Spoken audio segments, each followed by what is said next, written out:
Hey everybody, good morning, and welcome to the Blue Chair Chronicles episode 1. You're probably wondering why is it called Blue Chair Chronicles? Well, because I'm sitting in a blue chair. That sounds like a U2 album or a Tears for Fears album. It's kind of funny. But I've got my coffee here, and today's episode is going to be focusing on PTSD and money, particularly from yours truly, some of the experiences that I've had with this, and how you cannot fall into the same traps that I did. That's some good coffee. So, a little bit about me. My name's Stanley, and I am from the great state of South Carolina, born in Georgia, but been through some things in the last 18 years that I hope can shed some light and give you some wisdom today. So, background, prior Air Force, and I was a cop for 4 years in the Air Force. So, if you know a little bit about security forces in the military, we're kind of like the grunts of the Air Force. So, you go downrange, Afghanistan, Africa, wherever the big DOD in the sky sends you, and you pretty much take care of bad guys, essentially. And that was a long time ago. Wow, 14 years ago, when I was a young airman. That's when I left the cop career field. And then I did 4 more years as a chaplain assistant. And then the Air Force released me in 2014 when they did some RIF, reduction in force, also known as force shaping. So a little bit of background, graduated from high school in 2004. Really didn't know what I wanted to do. I was a C plus student. Man, thinking back, wow, I was lazy back in the day. I was a C plus student, and I didn't know what life really had in store for me. As with most people, if you graduate from your high school and you don't know what you want to do, you have a few options: military, workforce, or community college, or a combination of those. So I decided I'm just going to go into the workforce. So I worked typical fast food jobs: Wendy's, Arby's, and a place back in the day called Ryan's. I'm a millennial, but man, I'm feeling older as the days go by. If you remember Ryan's was like a Golden Corral type place, and they had a buffet and they had some killer rolls. Let me talk to you. If you know, you know. But dead end jobs, of course. And I did that for about a year and a half after I graduated high school, and then I was like, man, I'm tired of socky socks and long nights and driving this old 98 Dodge Caravan, which was a blessing for my parents, of course. It was a hand-me-down. I'm glad I had a car back then. But I was like, there has to be more to life than this. So I went in the Air Force reluctantly after coming home from Arby's one night and deciding that that was enough. I was tired of cutting roast beef and it was time to level up. I was 21 years old at the time, and I was an academically smart student. Community college really didn't work out for me, and I went into the Air Force, which was the best decision I've ever made. I have gained so many degrees and financial prosperity from that one decision. But with that backstory out of the way, with that decision came trips to Afghanistan, and you see stuff over there. As a young cop, you see things that, unless you're in the paramedic field or you're a doctor, or sadly you go through some sort of horrific experience, most people don't see. And so I went to Afghanistan back in 2008, and that was a hard time. That was like, I think, 9 months overseas. I had some great humans with me, and we made the most of our time over there. And I lost a bit of my soul. You lose a part of yourself when you go overseas.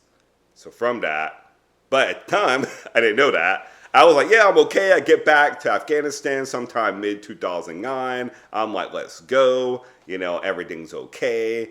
And I keep going on with life. I didn't get any counseling. Back then, I was really big into the church. So I was like, hey, God protected me. We're shooting 3-pointers like Kobe. We good. And life just kept going on. I eventually married a young lady in 2012. And then once the Air Force released me in 2014, the cracks started to show. And because I lost my identity. I didn't know who I was. My job was the military. I was in the war fighting field, even though I was more so outside of the cop career field and in a helping agency. That uniform came off November 21st, 2006. And that is where my problems really started to manifest themselves.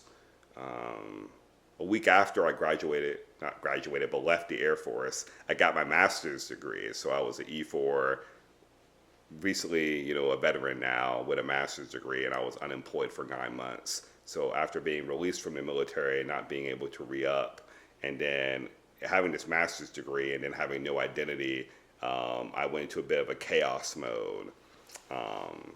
I had a Mustang GT at the time. I know, stereotypical. And I sold that because I didn't have a job, and wow, thinking back on it's pretty emotional.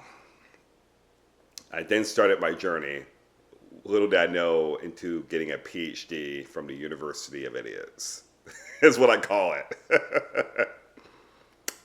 And I started buying cars. So after I got my job, I was making $35,000, I think, at Texas State Technical College back in 2015. And I bought another Mustang, stupid me, and I just started buying cars. So pretty much from my first Mustang way back when I was still in the military in 2009 to, actually 2010 I bought that red Mustang, to 2022 was a cycle of chaos. So my PTSD really started to rear its head around 2014 because we were working in a church at that time, trying to do some youth ministry. Really didn't work out, so we left that church, and I was kind of burnt out from ministry, and I just bought cars. So eventually I got into the federal government, and as my income increased, so did my appetite for cars. So I was trying to out-earn my stupidity by making more money. Hence the PhD from the University of Idiots, or the School of Hard Knocks, as some people call it. So I continued to have this cycle. It was buy a muscle car and then trade it in for a luxury car, a Mercedes, a Volvo, or a BMW, and then feel guilty about buying that car, sell it, usually at a loss, and then buy a super cheap beater. And then I would also buy a classic car on the side because I wanted something, and I would repeat that. So it was like muscle car, luxury car, guilt, beater, classic. And I kept repeating that cycle from 2010 to 2022, which was destructive in nature. I feel bad for my ex-wife, hence I apologize to her greatly. She was a goddess for putting up with my PTSD from Afghanistan, and so instead of dealing with it, I just bought stuff. And everybody has their vices, right? Whether it be sex, money, cars, relationships. You will find a way to deal with your chaos in your mind one way or another.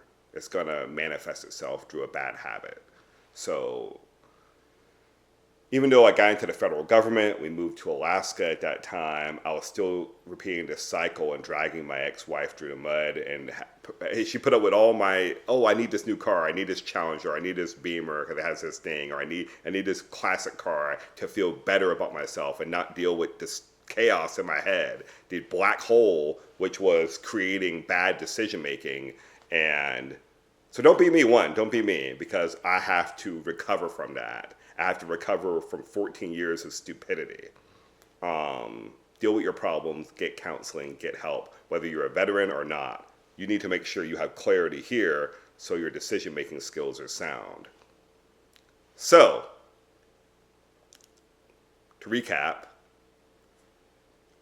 12 to 14 years of bad decisions. So I get to Alaska, I continue the cycle of buying cars. It's cold, it's dark, there's seasonal depression. I have mental anxiety and depression from the war, and eventually just led to our marriage falling apart. And eventually I made the dumbest decision ever in Alaska. I bought a $52,000 BMW because I needed it, right? Because I was going through a divorce and I thought I was an amazing, awesome gentleman and that I deserved this BMW with a $700 car payment. Remember, I'm a certified financial counselor as well, so we go through our ish too. So just because you're certified in something doesn't mean you make dumb decisions. You don't make dumb decisions. That was one of the dumbest decisions I ever made. And after 2 months of having that stupid Beamer, the excitement wore off, and I was like, no, this wasn't it. And I remember the Dave Ramsey class we took, and I was like, I really got to cut the head off the dragon. So literally, I just let that BMW get repossessed, voluntary repo. I gave it back, destroyed my credit, and eventually my divorce came to a close, and we have a son, and eventually I moved back to South Carolina on fumes. I was still in the federal government. Thank goodness I had a great job, and they transferred me down here. And I bought another Mustang, but I bought half of it with cash, and I didn't have a big loan, and I had a horrible credit. I was in debt over my eyeballs. I had paid this lawyer a whole bunch of money for the custody case, so I was dead broke. I came back home on fumes, and my parents gave me a place to kind of recover and get my feet right. And then I got back out on my own after 2.5 years. So bad decisions lead to chaos, and chaos will cloud your clarity. If you don't have clarity, you can't make the right decisions, which leads to a bad life and wasted time. So don't be me. Buy nice things if you can afford them, but make sure you budget, and we'll get into budgeting later. But that's the moral of the story is if you let your PTSD or your chaos in your mind get out of control, you will start to spiral, and you will make bad decisions that will take you years to recover from, whether financially, emotionally, or relationship-wise. It's just not the best. So deal with your problems, face them head on, and get the help that you need. And eventually that's what I did after 12 years of stupidity. So thank you for listening. This has been episode 1 of the Blue Chair Chronicles. More episodes to come. So that's a little bit about my life and about some of the things I went through when it came to car buying and PTSD. You cannot out-earn your stupidity. So if you continue to make that bad decisions and you make a lot of money, eventually it will catch up to you. But thankfully now, I'll become a millionaire by 55. I'm 38 and I've got a little bit of time to do that. So if you're younger than me, learn from my mistakes. And if you have any questions, you can write in the chat.